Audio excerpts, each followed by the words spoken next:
श्री तुलसीदास जी महाराज कहते हैं, श्री राम जी के समान शील और स्नेह का निर्वाह करने वाला दूसरा और कौन है। ऐसे शील सिंधु कृपा सिंधु श्री राम विपिन वास करके नर लीला कर रहे हैं।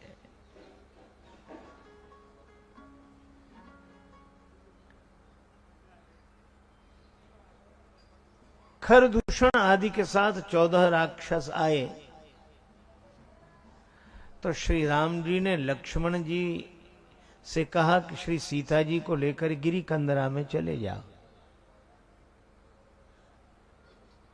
लक्ष्मण जी ने कहा कि प्रभु फिर तो आप अकेले रह जाएंगे, राक्षसों पर विजय कैसे प्राप्त करेंगे। श्री सीता जी भी संग नहीं और मैं भी संग नहीं, न सहयोगी साथ न शक्ति साथ। श्री राम जी ने कहा, इन राक्षसों पर विजय युक्ति से पाई जाती है। वह युक्ति क्या है? भगवान ने कहा अकेले रह जाओ। इतना बढ़िया संकेत है। श्री लक्ष्मण जी ने समझना चाहा, प्रभु ने कहा बाद में समझाएंगे, अभी जाओ। पर कितना सुंदर संकेत, राम जी अकेले रह गए। आप अकेले रह जाओ, विकारों से सुरक्षित हो। द्वितीया द्वयम भयम भवति, दूसरा द्वंद्व का कारण बनेगा। एक वकील साहब का बेटा कहता था, पिताजी हमें अकेले में डर लगता है। पिता तार्किक वकील जो था कहने लगा, अकेले में डर लग ही नहीं सकता। वकील का बेटा बोला, हमको तो अकेले में ही डर लगता है। अच्छा, अकेले में किस बात का डर लगता है? किसका डर लगता है? बेटा बोला, अकेले में हमें भूत का डर लगता है। तो वकील ने कहा, फिर तुम अकेले कहां रह गए? एक तुम, दूसरा तुम्हारा भूत, डर शुरू। हम अगर बिल्कुल अकेले रह सकें, हमारे अलावा कोई हो ही नहीं, मुझे मेरी मंजिल कहां लेके आई जहां मेरे अपने सिवा कुछ नहीं है। हम ही हम हो, बस हम ही थे भूले, हम ही में भूले, हमें ढूंढने हम ही चले, हम ही ने खोजा हम ही ने पाया, हमें मिले तब हम ही मिले, दूसरा है ही नहीं। बिल्कुल अकेले रह गए, हमारे अलावा दूसरे की सत्ता है ही नहीं। ऐसे भाव में रहने वाला व्यक्ति सहज विकारों से मुक्त हो जाता है। निजानंद मस्ती में मैं झूमता हूं, कहां कौन कैसा न मैं पूछता हूं। खिले हैं जमाने में गुल रंग बिरंगे, मिसाले भंवर होके मैं गूंजता हूं। गुजिस्ता जमाने में थे कर्म जितने, उन्हें ज्ञान होली में मैं फूंकता हूं। न जीने की इच्छा न मरने की चिंता, कजा से निडर होके मैं घूमता हूं। और मिली हैं जिनसे ये बेहद निगाहें, पकड़ उनके कदमों को मैं चूमता हूं। हुआ मुक्त सबसे बड़ी खुश नसीबी, फकीरी खजाने को मैं लूटता हूं। मैं ही मैं। श्री स्वामी राम तीर्थ जी लिखते हैं, पानी के जहाज से यात्रा करते समय तूफान आया, लगा कि जहाज डूबने वाला है। स्वामी जी का मन घबराया, तो स्वामी जी तुरंत अपने मन को डांटते हुए कहते हैं, कांपता है दिल तेरा अंदेश ऐ तूफान से क्यों। ना खुदा तू, लहर तू, किश्ती भी तू, साहिल भी तू, तू ही तू है, दूसरा है ही नहीं। और जब दूसरा न बचे तो द्वंद्व होगा कहां से। श्री राम जी कहते हैं, बस मैं अकेला रह जाऊं, और अकेले ऐसे रहे कि सबके भीतर राम ही राम, राम ही राम, राम ही राम। जिधर देखो उधर राम जी ही राम जी, राम जी ही राम जी। देखई परस्पर राम करी संग्राम, रिपुदल लरी मर्यो। सारे राक्षस आपस में लड़कर मिट गए, सारी बुराइयां मिट जाएंगी अगर केवल श्री राम रह जाए, राम रह जाए। इसीलिए हम लोग परस्पर बोलते हैं तो कहते हैं राम राम। इसका अर्थ ही है कि इधर भी राम और उधर भी राम, सामने वाले में भी राम, प्रणाम करना जिसको कर रहे हैं उसमें भी राम, और जो प्रणाम कर रहा है उसमें भी राम। साधो यह जग राम बगीचा, साधो यह जग राम बगीचा, साधु यह जग राम बगीचा, साधु यह जग राम बगीचा। ओ साधु यह जग राम बगीचा, साधु यह जग बगीचा। यह जग राम बगीचा, साधु यह जग राम बगीचा, साधु यह जग राम बगीचा।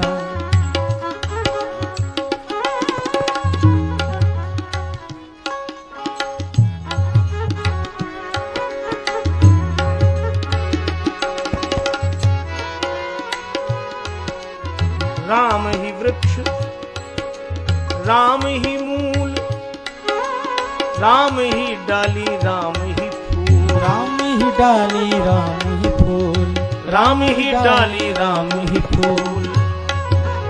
राम ही फूल, राम ही डाली, राम ही फूल। माली रूप राम जी ने ही, माली रूप राम जी में ही निश्चय जल से सींचा। साधु यह जग राम बगीचा, साधु यह जग राम बगीचा, साधु यह जग राम बगीचा, साधु यह जग राम बगीचा।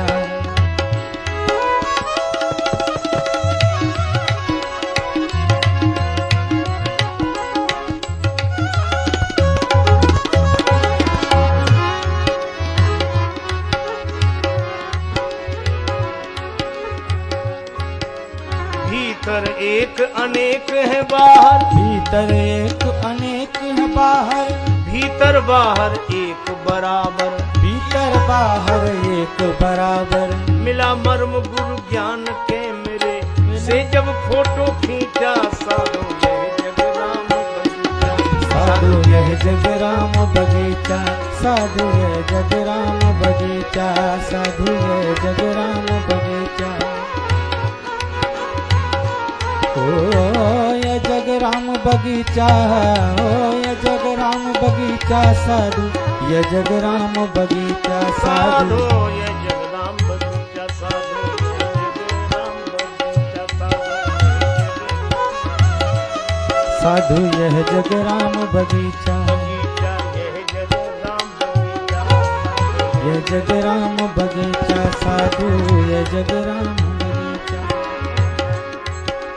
जीवन पथ में जो भी मिले हैं, जीवन पथ में जो भी मिले हैं, तरह तरह के सुमन खिले हैं, तरह तरह के सुमन खिले हैं, तरह तरह के सुमन खिले हैं, तरह तरह के सुमन खिले हैं। कोई राजेश रंग है, कोई राजेश रंग है, कोई ऊंचा कोई नीचा। साधु यह जग राम बगीचा, साधु यह जग राम बगीचा, साधु यह जग राम बगीचा, बगीचा यह जग राम बगीचा, राम बगीचा, साधु यह जग राम बगीचा, साधु यह जग राम बगीचा,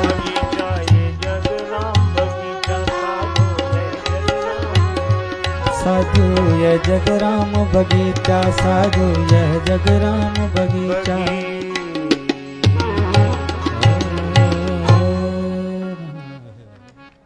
सर्वत्र राम जी ही राम जी, राम जी ही राम जी। यह एक पक्ष। अब खरदूषण आदि राक्षसों का जब विनाश हो गया तो शूर्पणखा दुखी नहीं हुई।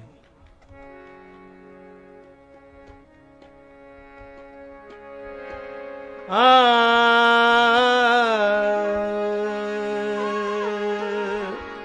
आ, आ,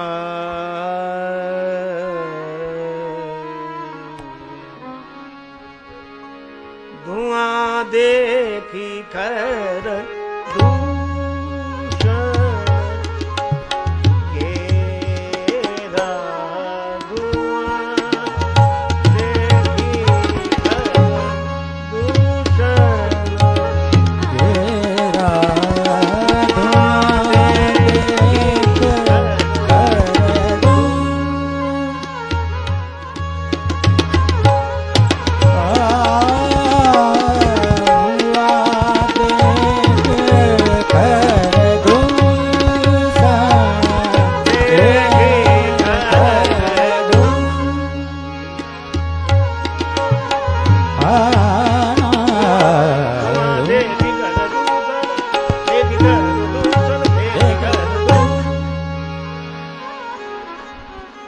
धुआं देख खरदूषण केरा। खरदूषण आदि राक्षसों का धुआं देखकर इनके विनाश पर शूर्पणखा बड़ी प्रसन्न हुई। क्यों? शूर्पणखा विवाहित थी, पति का नाम था विद्युत जिह्वा, रावण से अधिक शक्तिशाली था। ईर्ष्या के कारण रावण ने उसका वध करा दिया। शूर्पणखा ने ऐसी पीड़ा अपने हृदय में दबा ली, चूड़ियां नहीं फोड़ी, प्रतिज्ञा की कि राक्षस राज रावण, तूने अकारण मेरे पति का वध करा दिया। जिस दिन मैं संपूर्ण निशाचर जाति का नाश करवा दूंगी, उस दिन इन हाथों की चूड़ियां फोड़ूंगी। शूर्पणखा ने प्रतिज्ञा की है निशाचरों से रहित कर देने की पृथ्वी को, और राम जी ने प्रतिज्ञा की है निश्चरहीन करऊं मैं। इसीलिए वो श्री राम जी से कहती है, तुम सम पुरुष न मोह सम नारी। तुम्हारे जैसा कोई पुरुष नहीं हुआ जिसने राक्षसों को मिटाने की प्रतिज्ञा की हो, और मेरे जैसी कोई नारी नहीं जिसने राक्षसों को मिटाने की प्रतिज्ञा की हो। और यह संयोग विधि रचा विचारी, यह संयोग ब्रह्मा जी ने बहुत विधिवत ढंग से लिखा है। पकड़ पकड़ कर मैं लाती जाऊंगी, साफ आप करते चलना।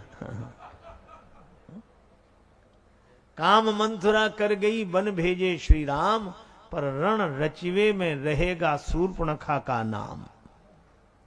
इसीलिए खरदूषण आदि राक्षसों को पकड़ लाई। और जब इनका विनाश हो गया, तब शूर्पणखा रावण के पास जाती है कि अब तुम्हारी बारी है।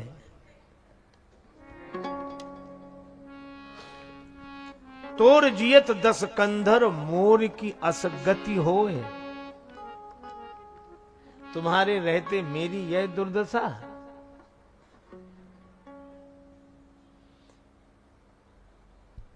रावण ने कहा, तुम्हारी नाक किसने काटी? हे भाई, 2 राजकुमार इस दंडक वन में आए। 2 राजकुमार, उनके संग एक सुंदरी देवी, मैं उससे मिलने चली गई। उसके छोटे भाई ने मेरे नाक कान काट दिए। रावण बोला, तूने खरदूषण से शिकायत नहीं की? खरदूषण के पास नहीं गई थी? शूर्पणखा बोली, गई थी। फिर वे तुम्हारी सहायता के लिए नहीं गए थे? गए थे। फिर गए। मैं गई, वे मेरी सहायता के लिए गए, और फिर गए। क्या कहा? तो खरदूषण मर गए? शूर्पणखा ने कहा, हां, पूरी सेना के साथ समाप्त हो गए।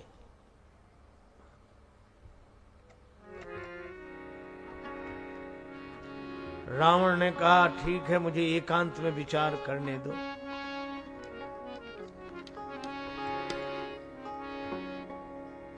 खर दूषण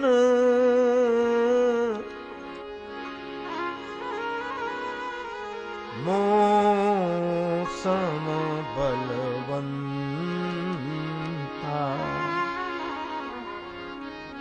तिन्हीं को मारई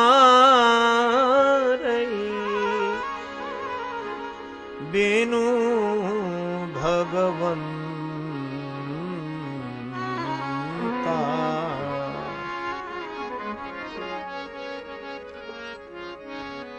सुर रंजन भंजन महिभारा जो भगवंत लीन अवतारा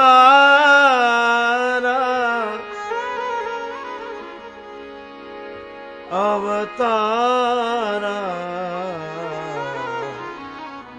अवतारा।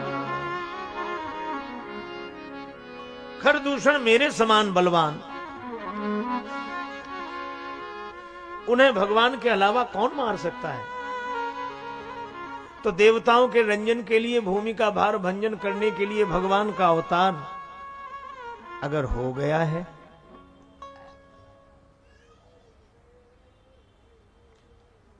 तो यह नहीं सोचा कि मैं शरण में जाऊंगा। तो मैं जाई बैर हठ करिया, जाय बैर हट कर, तो मैं जाय बैर हट कर, तो मैं जाय।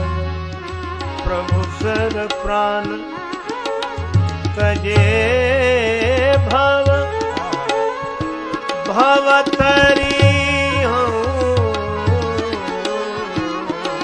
तो मैं जाऊं तो मैं जाय, तो मैं जाय, तो मैं जाय, तो मैं जाए, तो मैं जाए, तो मैं जाए। बैर करूंगा,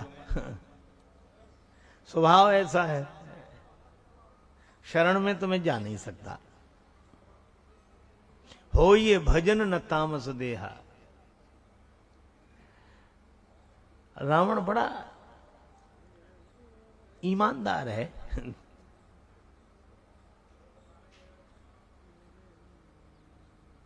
वो स्पष्ट कह रहा है कि भजन मुझसे हो नहीं सकता। तामसी शरीर है।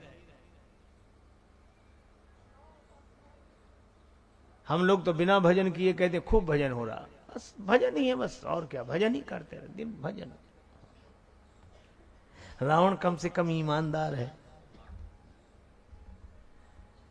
अच्छा, एक और अद्भुत बात है, रावण ने जीवन भर राम जी का नाम ही नहीं लिया।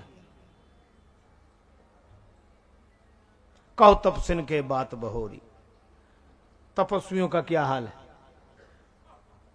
और राम जी के नाम की कौन कहे, लक्ष्मण जी का भी नाम नहीं लिया। लघु तापस कर बाग बिलासा, छोटे तपस्वी बड़े तपस्वी, इसी तरह काम चला लेता, नाम लिए ही नहीं।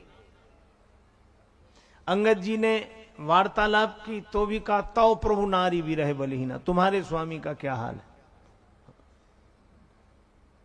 एक आदमी का हुआ अभिनंदन समारोह, सभी लोगों ने स्वागत किया। उसे बोलना था कि आपने हमारा जो अभिनंदन किया है उसके लिए हम आपके बड़े आभारी हैं, पर भगवान की लीला, मौके पर दोनों शब्द भूल गया। न उसे अभिनंदन याद रहा, न आभारी। तब तक उद्घोषक ने कहा कि अब ये बोलेंगे। अब उसकी बड़ी मुसीबत थी, तो यही बोला कि आप लोगों ने, अब अभिनंदन भूल गया था, तो बोला आप लोगों ने जो हमारा ये किया है उसके लिए हम आपके बड़े वो हैं। ये और वो में ही काम चला लिया। रावण राम जी का नाम नहीं लेता। शंकर भगवान भी सोचते कि अच्छा चेला बनाया, इसे मंत्र ही याद नहीं है, महामंत्र राम जी का नाम लेता ही नहीं है। लेकिन एक बात है, रावण ने नाम लिया कब? गरजेउ मरत घोर रव भारी,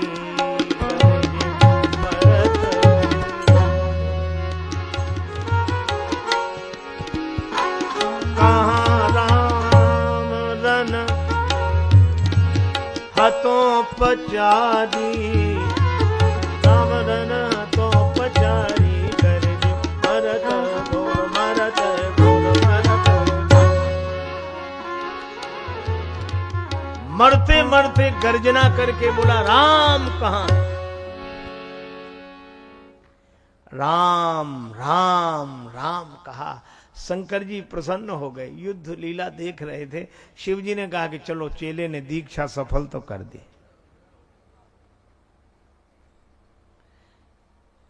लोग जिंदगी भर लेते हैं, अंत में नहीं ले पाते हैं, पर रावण ने जिंदगी भर नहीं लिया, अंत में ले लिया। एक सज्जन बोले ये तो मन को लुभाने की बात है, ऐसा थोड़े कि जिंदगी भर भजन न करो और अंत में कर लो तो उद्धार हो जाए, मुक्त हो जाओ। ये बात समझ में नहीं आती। अरे हमने कहा कोई विद्यार्थी साल भर न पढ़े और परीक्षा देते समय बगल वाले की नकल करके पास हो जाए तो फेल थोड़ा ही माना जाता है। अंत में नकल ही कर ले और सही लिख दे तो पास। भगवान का नाम कोई अंत, जिंदगी भर तो इसीलिए लिया जाता है ताकि अंत में ले सकें, और धन्य है वे जो अंत में तो ले लेते हैं, पास हैं। रावण की सदगति हुई। रावण भजन स्पष्ट कहता है कि मुझसे भजन नहीं होगा। हाँ? और हम लोग बिना भजन किए कहते हैं खूब भजन हो रहा। अब भजन के सिवा कुछ नहीं करें, भजन बस भजन है। रावण कहता है कि मुझसे भजन नहीं होगा। तो तुमने निश्चय क्या किया है? रावण कहता मन वचन कर्म से एक ही निश्चय है कि मैं उनसे बैर करूंगा। भगवान से बैर? हां। क्यों? श्री बिंदु जी महाराज ने लिखा है, मंदिर बनाऊं, धर्मशाला बनाऊं दिव्य, इतनी भला कहां है हस्ती मजदूर की। और थोड़े से ध्यान में मन तो टिकता नहीं, साधना उपासना तो बात बड़ी दूर की। बिंदु कभी एक ही सुखद उपाय मिला, शायद इसी से फलेगी कामना क्रूर की। करूंगा कुसूर तो किसी दिन अदालत में जाकर ही देख लूंगा सूरत हुजूर के।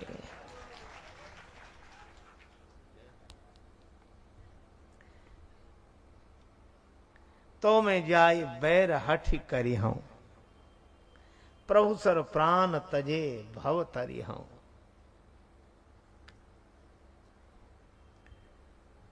अपनी मृत्यु के द्वारा यदि मैं जाऊंगा तो जिम्मेवारी मेरी होगी। जैसे आप कहीं जाते हैं तो सारी जिम्मेवारी आपकी, रास्ते का रहना, खाना पीना, सोना, ट्रेन रिजर्वेशन सब आपका। और अगर कोई भेजे तो उसकी जिम्मेवारी। जब कोई किसी को भेजता है तो जिम्मेवारी उसकी होती है। रावण ने कहा अगर मैं अपनी मौत मरकर जाऊंगा तो जिम्मेवारी मेरी होगी, मेरे कर्मों की होगी, लेकिन भगवान अपने बाण पर बिठाकर भेजेंगे तो जिम्मेवारी भेजने वाली भगवान की होगी। इसलिए प्रभु सर प्राण तजे भव तरी हूं, ऐसा निश्चय उसने किया। लेकिन दूसरी बात सोचता है कि अगर वे सामान्य मनुष्य हुए, सामान्य राजकुमार हुए, तब परीक्षा करूंगा, मारीच को हिरण बनाकर भेजूंगा, और अगर उन्होंने हिरण को सचमुच हिरण समझ लिया तो मैं समझ लूंगा कि ये भगवान नहीं है। जिन्हें यह भी पता ना हो कि हिरण असली है कि नकली। काहे कि भगवान। और अगर उन्होंने पहचान लिया हिरण को तो भी मैं बैर करूंगा, समझ लूंगा कि भगवान है।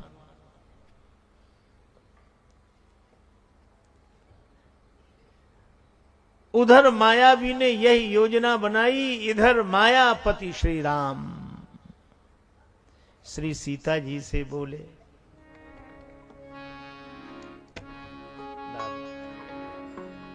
सुनहु प्रिया व्रत रुचिर सुशीला,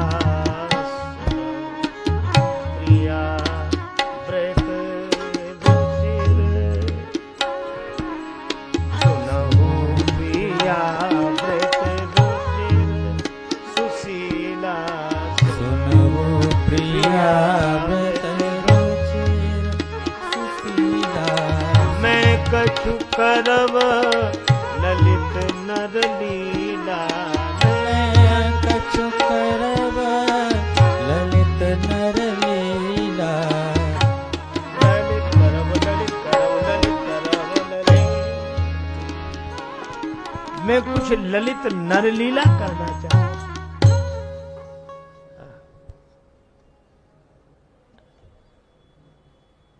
क्यों नरलीला कर रहे हैं? हाँ, अब तक जितने राक्षस आते रहे श्री किशोरी जी आप करुणा की प्रेरणा देती रही।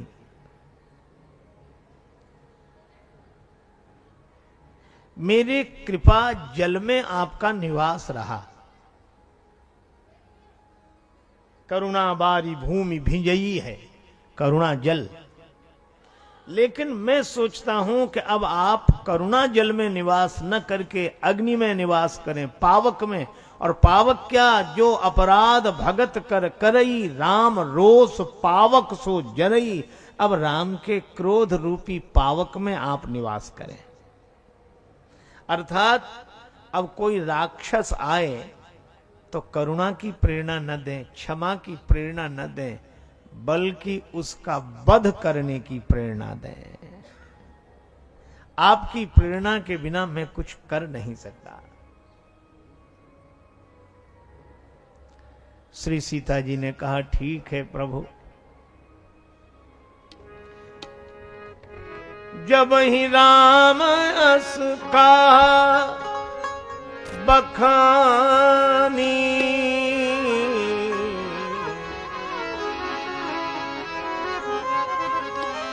प्रभु पद ही धरि अनल समानी,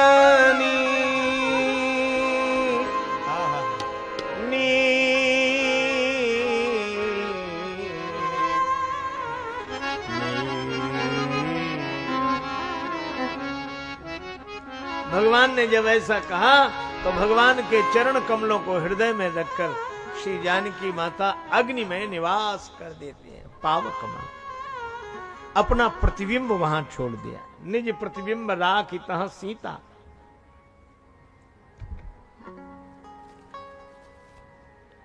इधर मायावी योजना बना रहा है श्री सीता जी के हरण की,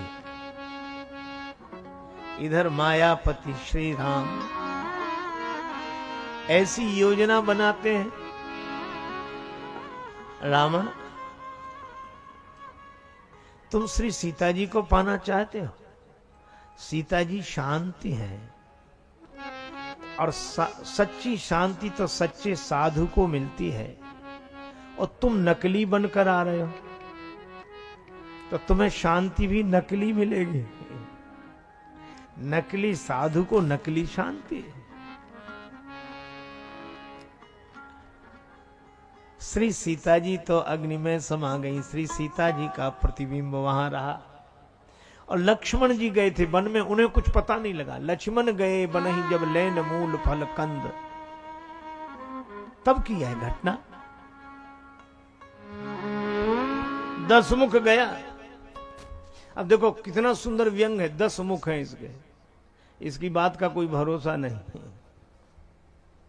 जो 10 तरह की बातें बोले वही 10 मुख। और इसने जाकर मारीच के चरणों में सिर झुकाया। मारीच तो थर थर कांपने लगा। किसी ने कहा कि जगत जिसको प्रणाम करता है, ऐसा रावण तुम्हें प्रणाम कर रहा है, तुम डर रहे हो? निर्भय हो जाओ, डरो मत। मारीच ने कहा कि किसी किसी के प्रणाम से भी डरना चाहिए। नवन नीच के अति दुखदाई। नीच व्यक्ति झुके तो बड़ा दुखद है। किसी कवि ने बड़ी सुंदर बात कही, वो जो बेवजह पांव छूता है, श्रद्धा तो है नहीं, भक्ति तो है नहीं, महाराज ऐसे ही है। वो जो बेवजह पांव छूता है उससे बचो, वो आदमी नहीं जूता है।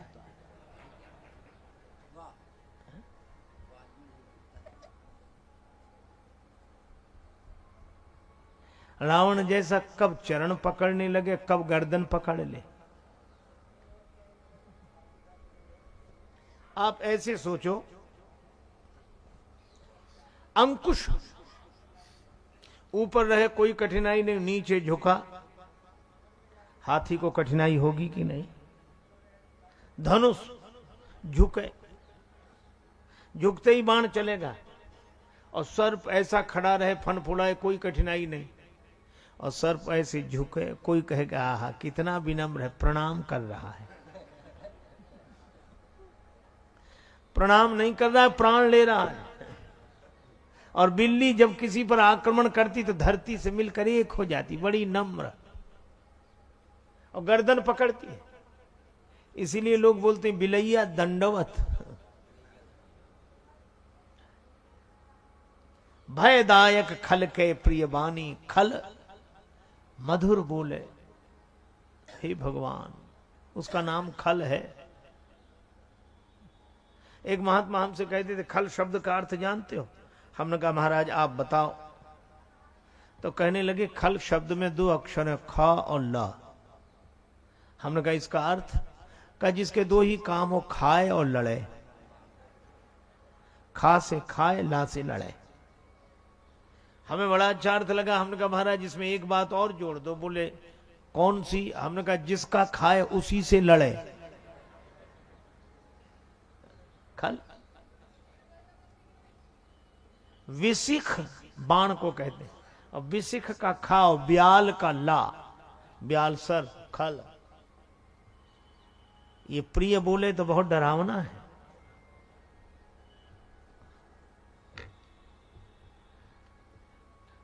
रावण ने सिर झुकाकर कहा, मैं आपकी शरण में आया हूं मामा जी, आप हिरण बन जाओ। मारीच बोला कि मैं तो अच्छा भला आदमी हूं, हिरण काहे को बनाते हो? हिरण तो पशु है। और व्यक्ति को पशु क्यों बना रहे हो? मनुष्य को पशु क्यों बना रहे हो? यदि मैं ना बनूं तो? रावण बोला कि और रावण का काम ही क्या है? जो अच्छे भले व्यक्ति को पशु बनने के लिए विवश कर दे, उसी का नाम रावण है।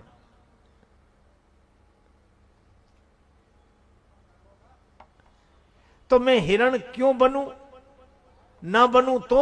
रावण ने कहा मैं मार मार के बनाऊंगा। बनो। या तो चरण पकड़ने से बनो, नहीं गर्दन पकड़कर तो मैं बना दूंगा हिरण। अच्छा हम हिरण क्यों बने? रावण बोला हमें हरण करना है, इसलिए तुम हिरण बनो।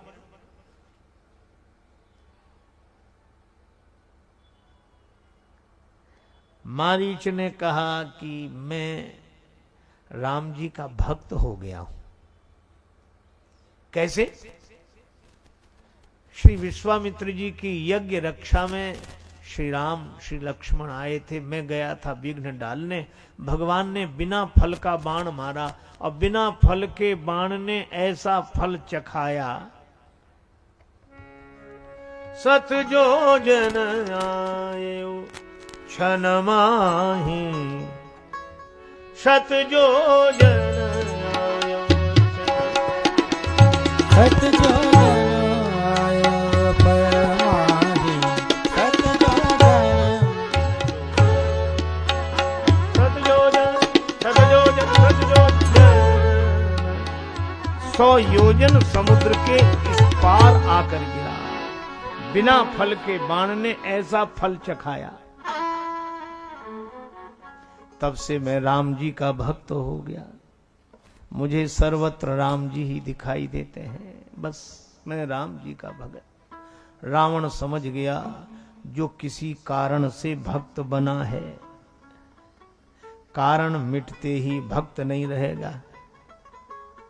रावण तो 10 खोपड़ी का आदमी है, बड़ा विज्ञ है, 4 वेद 6 शास्त्र 10 जिसके सिर में भरे हों, मुख में भरे हों,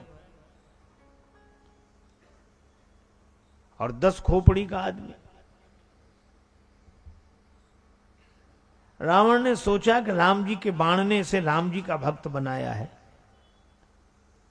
तो कृपाण मेरा भक्त बनाएगी। निकाली कृपाण, बोल हिरण बनता है कि नहीं, बनेगा हिरण या मरण? मारीच समझ गया, उत्तर दे तो मुह बधव अभागे। मैंने उत्तर दिया ये मुझे मार देगा। कस न मरो रघुपति सर लागे। और ये बधव शब्द बड़ा अच्छा है, उत्तर दे तो मुह बधव, बधव उधर इधर से पढ़ो तो बधव, और उधर से पढ़ो तो बधव, दोनों तरफ से बधव।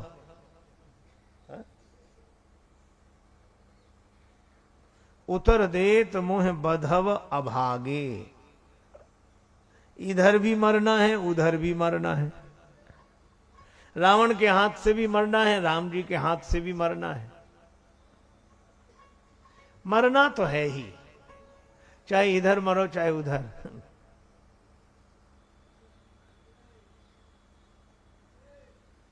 ये तो मृत्यु लोक है। एक महापुरुष कहा करते थे, 2 बार मरना नहीं है और 1 बार बचना नहीं है, और बार बार बचकर भी 1 बार नहीं बचोगे। दुनिया में इतनी जगह है, सब जगह लिखा है, यहां गाड़ी खड़ी करना मना है, यहां बैठना मना है, यहां बातचीत करना मना है, यहां ये करना मना, यहां वो करना मना, यहां प्रवेश करना मना है। ऐसे साइन बोर्ड जगह जगह लिखे रहते हैं, पर आपको कोई जगह ऐसी मिली जहां ये लिखा हो यहां मरना मना है? श्री कबीरदास जी कहते हैं, देखो रे मुर्दों का बाजार। वे सारी दुनिया को मुर्दों का बाजार बोलते हैं। मुझे बहुत दिन तक यह बात समझ में नहीं आई, पर एक पूज्य संत ने कहा कि देखो, जिसे लोग मरघट ले जा रहे हैं, जिस मुर्दे को, वह वर्तमान का तो मुर्दा है, पर भूतकाल का जिंदा है कि नहीं? क्यों भाई? जो भूतकाल का जिंदा है वो वर्तमान में मुर्दा है, और जो अभी इसे कंधे पर ले जा रहे हैं ये भविष्य के मुर्दे हैं कि नहीं? बिल्कुल है। तो कहा वर्तमान के मुर्दे को भविष्य के मुर्दे कंधे पर ले जा रहे हैं, मुर्दों का ही बाजार है ये तो है। मरना तो है। जीवन की गाड़ी चली जा रही है, उतरने की मंजिल करीब आ रही है। जीवन की गाड़ी चली जा रही है, उतरने की मंजिल करीब आ रही है। जीवन की गाड़ी चली जा रही है, उतरने की मंजिल करीब आ रही है। जीवन की गाड़ी चली जा रही है, उतरने की मंजिल करीब आ रही है। और ये जीवन की गाड़ी है कैसी? नर्तन की ट्रेन में, जिस गाड़ी में हम बैठे इसका नाम है नर्तन एक्सप्रेस, है ना? नर्तन की ट्रेन में आयु रिजर्वेशन,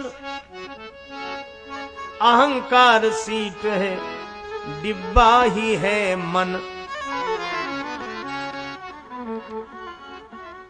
और ये श्वासा ही रफ्तार बतला रही है, उतरने की मंजिल करीब आ रही है। श्वासा ही रफ्तार बतला रही है, उतरने की मंजिल करीब आ रही है। जीवन की गाड़ी चली जा रही है, उतरने की मंजिल करीब आ रही है। नर्तन की ट्रेन में आयु का रिजर्वेशन, अहंकार की सीट पर डिब्बा मन, और ये श्वासा इसकी रफ्तार। अच्छा, ये रेलगाड़ी दो पटरी पर दौड़ती है, और जिंदगी की रेलगाड़ी भी दो पटरी पर ही दौड़ती है। दो पटरी कौन सी? दिन रात पटरी पर ये दौड़ती है, मुसाफिर को उसकी जगह छोड़ती है। रास्ते के सब दृश्य दिखला रही है, उतरने की मंजिल करीब आ रही है। रास्ते के सब दृश्य दिखला रही है, उतरने की मंजिल करीब आ रही है। ये जीवन की गाड़ी चली जा रही है, उतरने की मंजिल करीब आ रही है। जीवन की गाड़ी चली जा रही है, उतरने की मंजिल करीब आ रही है। देखो भाई,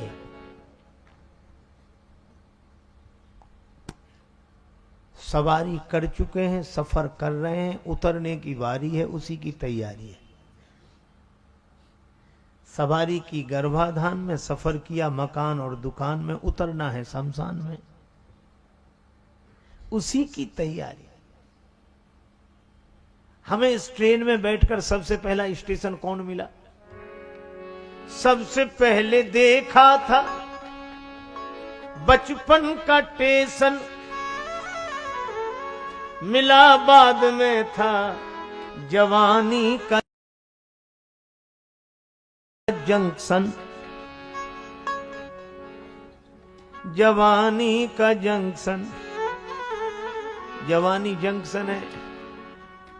गाड़ी इधर भी जा सकती, इधर भी जा सकती। और अब बुढ़ापे से आगे बढ़ी जा रही है, उतरने की मंजिल करीब आ रही है। बुढ़ापे से आगे बढ़ी जा रही है, उतरने की मंजिल करीब आ रही है। बुढ़ापे से आगे बढ़ी जा रही है, उतरने की मंजिल करीब आ रही है। बुढ़ापे से आगे बढ़ी जा रही है, उतरने की मंजिल करीब आ रही है। छूटेगा अपने परायों का मेला, राजेश्वरानंद उतरना अकेला। छूटेगा अपने परायों का मेला, राजेश्वरानंद उतरना अकेला। तबीयत बहुत यार घबरा रही है, उतरने की मंजिल करीब आ रही है। तबीयत हरे घबरा रही है, उतरने की मंजिल करीब आ रही है। सद्गुरु वचन की याद आ रही है, सद्गुरु वचन की याद आ रही है, उतरने की मंजिल करीब आ रही है। जीवन की गाड़ी चली जा रही है, उतरने की मंजिल करीब आ रही है। अब अपनी मृत्यु को सुंदर बनाए, मृत्यु को सुंदर बनाए। जन्म हुआ ही इसीलिए है ताकि मृत्यु अच्छी हो जाए। जब तुम आए जगत में जगत हंसा तुम रोए, ऐसी करनी कर चलो तुम हंसो। सचमुच मृत्यु, हम महापुरुषों का निर्वाण दिवस मनाते हैं, वे हमें मरना सिखाते हैं। देखो महापुरुष शरीर छोड़ते हैं, कहते ना उन संत ने शरीर छोड़ दिया, ये मरने का ढंग है, शरीर छोड़ दिया। अच्छा, बर्खास्त होने से इस्तीफा दे देना अच्छा है कि नहीं?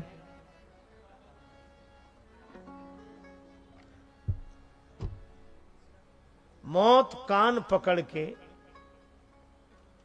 हमें बर्खास्त करे, उसके पहले ही हम छोड़ दें। देखो महात्मा शरीर छोड़ते हैं, हम लोग छोड़ते नहीं, हमसे तो छुड़ा लिया जाता है, रोते गाते रह जाते हैं। मौत कान पकड़ के तमाचा मारती, शरीर छुड़ा लेते, बहुत दिन है, चल रहे हैं। पर जो शरीर छोड़ सके, मारीच ने भी सोचा कि मरना समस्या का समाधान नहीं है। एक ने कहा कि इतने थक गए, जी में आता है कि अब तो मर जाएंगे। किसी ने कहा फिर मरते क्यों नहीं हो? कहा मर के भी चैन ना पाया तो किधर जाएंगे। मरना समस्या का समाधान नहीं है। ऐसा किस काम का मरना, फिर मरना, फिर मरना। पुनरपि जननम पुनरपि मरणम पुनरपि जननी जठरे शयनम, ये संसारे खलु दुस्तारे कृपया पारे पाहि मुरारे, भज गोविंदम गोविंदम भज मूढ़ मते। भगवान शंकराचार्य कहते हैं बार बार जन्म बार बार मरण, यह कोई जीवन है? अहबाब क्या कहें, कारे नुमाया कर गए, कॉलेज गए, बीए किया, पेंशन मिली और मर गए। ये जिंदगी है? जिंदगी में जिंदगी का राज पाना चाहिए, जिंदगी में जिंदगी को मुस्कुराना चाहिए, और जिंदगी में जिंदगी की शर्त अगर पूरी ना हो तो जिंदगी को जिंदगी से रूठ जाना चाहिए। अब तो हमारी हालत ऐसी, एक हवाई जहाज बड़ी तेजी से जा रहा था, अचानक उसमें खराबी आ गई, दिशा सूचक यंत्र खराब हो गया और हवाई जहाज और तेज चलने लगा। तो पायलट ने सूचना दी कि एक तो दुखद खबर है, एक सुखद खबर है। दुखद खबर तो यह कि दिशा सूचक यंत्र खराब हो गया, हम पता ही नहीं चल रहा है कि हम किधर जा रहे हैं। पर सुखद खबर यह कि जिधर भी जा रहे हैं बड़ी तेजी से जा रहे हैं। हमारी भी यही हालत, हमें पता ही नहीं कि हम कहां जा रहे हैं, पर जहां जा रहे हैं बड़ी तेजी से जा रहे हैं। अंधेरी रात एक मोटरसाइकिल चालक बड़ी तेजी से अपनी मोटरसाइकिल चला रहा था। चौराहे पर खड़े हुए सिपाही ने डंडा दिखा दिया, ठहरो ठहरो ठहरो, तुम्हारी मोटरसाइकिल में लाइट नहीं है, कहीं दुर्घटनाग्रस्त हो जाओगे। वो आदमी बोला कि हम दुर्घटनाग्रस्त होंगे तब होंगे, तुम सामने से हट जाओ, क्योंकि इसमें ब्रेक भी नहीं है। ज्ञान का प्रकाश नहीं, संयम का ब्रेक नहीं। यह जीवन भी कोई जीवन है? इसलिए मारीच ने सचमुच अपनी मृत्यु को बहुत सुंदर बनाया। उभय भांति देखा निज मरना,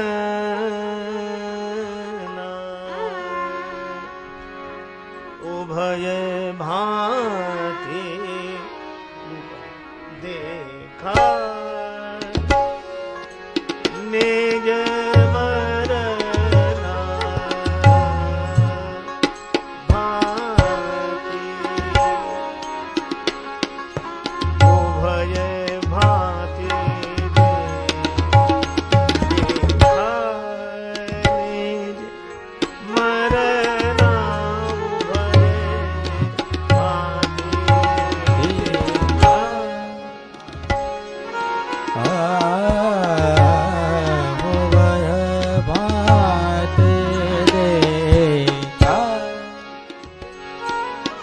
उसने देखा कि दोनों तरफ मृत्यु है।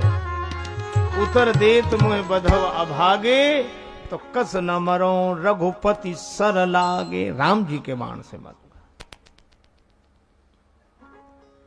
अब उसने प्रेम मन में छिपा लिया, भगवान का प्रेम प्रकट हो गया। बधव माने दोनों तरफ से मृत्यु। कई शब्द ऐसे होते हैं, इधर से भी उधर से भी, एक जैसे, जैसे डालडा, इधर से भी डालडा उधर से भी डालडा। बधव, इधर से भी बधव उधर से भी बधव। अब मन में बड़ा हर्ष है। मन अति हरस जनाव न तेहि। रावण को पता नहीं लगने देता। आज देखियो परम स्नेही। आज परम स्नेही भगवान का दर्शन करूंगा।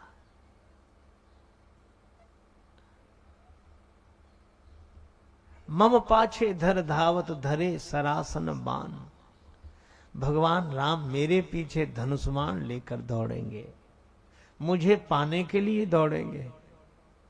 व्यक्ति तो तरह तरह की साधना करके भगवान को पाना चाहता है, और भगवान साधन हाथ में लेकर मुझे पाने के लिए दौड़ेंगे। पुनि पुनि प्रभु बिलो की हूं धन्य नमो समान। बड़ा आनंदित हो रहा है, आज राम जी का दर्शन करूंगा।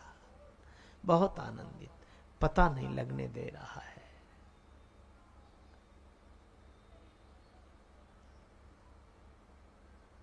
आया भगवान के पास, स्वर्ण मृग बनकर आया, बड़ा सुंदर। श्री सीता जी ने देखा तो यही कहा, सुनहु देव रघुवीर कृपाला। सुनहु देव रघुवीर कृपाला।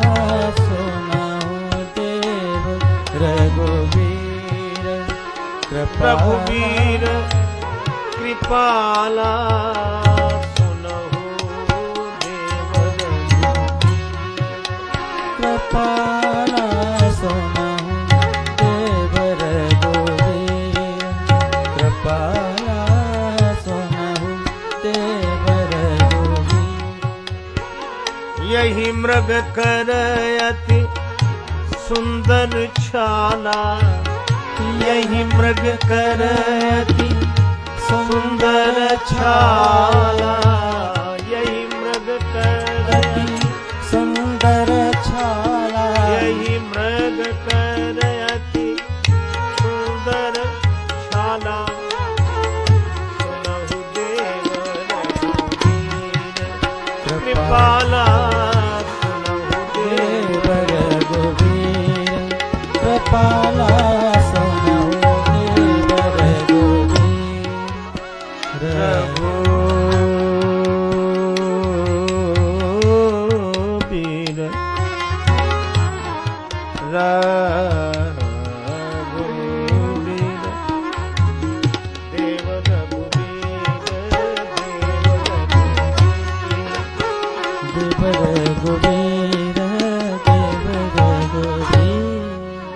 श्री जानकी माता कहती हैं, हे देव, यह मृग अत्यंत सुंदर है। श्री राम जी ने कहा, किशोरी जी, ये हिरण कपटी है। कपट कहीं सुंदर होता है? श्री सीता जी ने कहा कि प्रभु, कपट सुंदर तो नहीं होता, पर हमारी दृष्टि में अति सुंदर होता है। यही मृगकर अति सुंदर छाला। क्यों? श्री जानकी जी ने कहा कि प्रभु, जब यह निष्कपट था तो आपसे दूर था, और कपटी हिरण बना तो आपके पास आ गया। तो धन्य है ऐसा कपट जो व्यक्ति को भगवान से जोड़ दे, भगवान के पास ला दे। ऐसा निष्कपट होना किस काम का, भगवान से दूर कर दे। ऐसा कपटी होना भी अच्छा जो भगवान से मिला दे।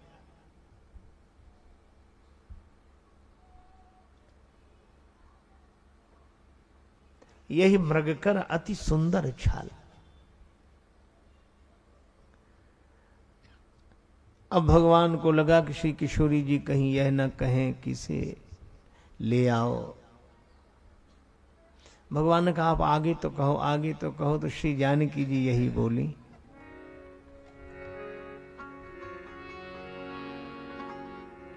सुनहु देव रघुवीर कृपाला,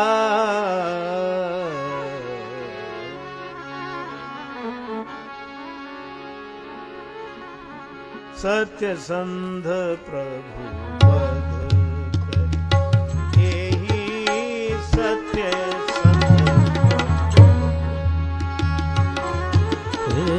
सत्य संध करे मानव जन्म का तुम्हें दे सत्य संध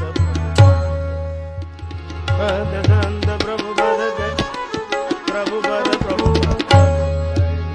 प्रभु पद सत्य संग प्रभु पद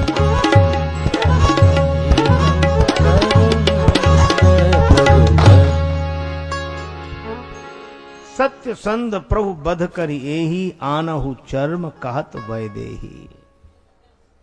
इसका वध करके इसका सुंदर चर्म ले आओ। पाई पालिवे योग मंजू मृग, पालन करने योग्य मंजुल मृग है, नहीं तो इसकी छाल ले आवे। भगवान सब जानते हैं, यद्यपि प्रभु जानत सब कारण हरसि उठे सुरकाज समारन। भगवान ने धनुष बाण लिया, श्री लक्ष्मण जी से बोले श्री सीता जी की रक्षा करना।